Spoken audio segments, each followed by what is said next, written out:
I got a message via Facebook and wanted to bring this up. You know, they realized that Diamond and a lot of streetwear companies use All Style 1301.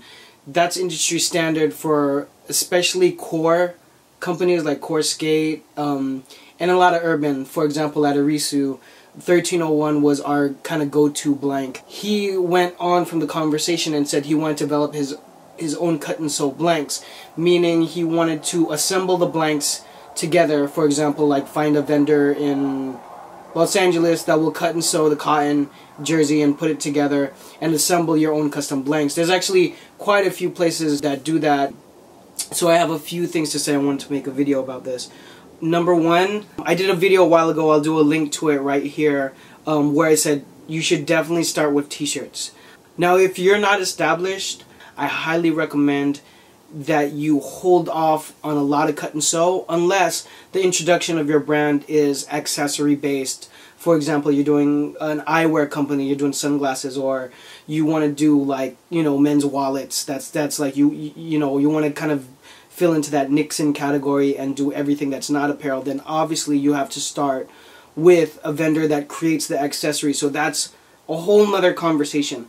But if you're trying to do a clothing line, I just want to outline again, you start with t-shirts, and I highly suggest you start with ready-to-buy blanks.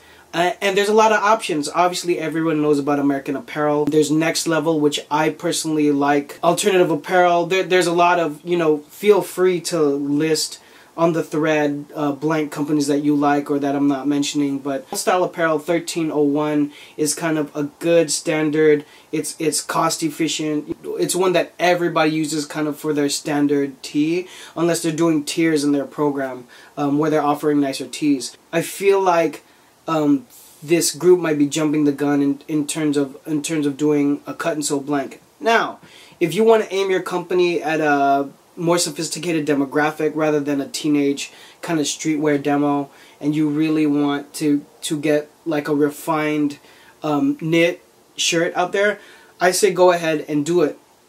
The other part of that equation though that I'm trying to communicate throughout my videos is the toughest part is sales and marketing.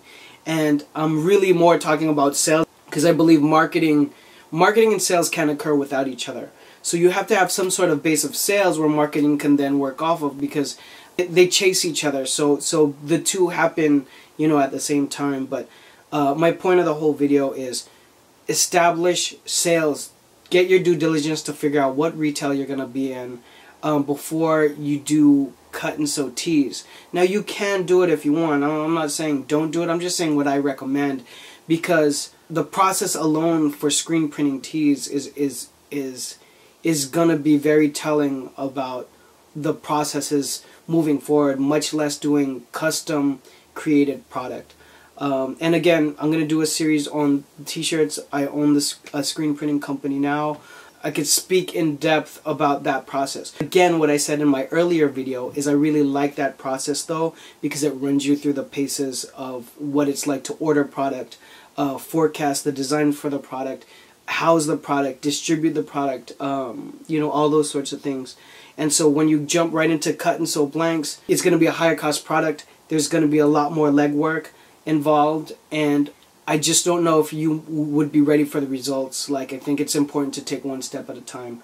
And that's my opinion, but, you know, there's a lot of people who I will counsel and in hindsight say they should have followed those steps. So this only one thing I want to caution is I know everybody's very passionate about whatever their brand is, and I'm sure there's room always in the game for innovation, but I think you got to take one step at a time in terms of what you deliver to the marketplace, because you got to make a splash, you got to make some kind of noise, you got to have a plan as to where those things are going to be sold. The last thing you want to do is create product and then sit there and say, now where do I sell it?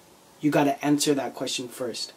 Hope that helps. More questions, comments, you already know. Drop them below. Thanks for watching. Peace.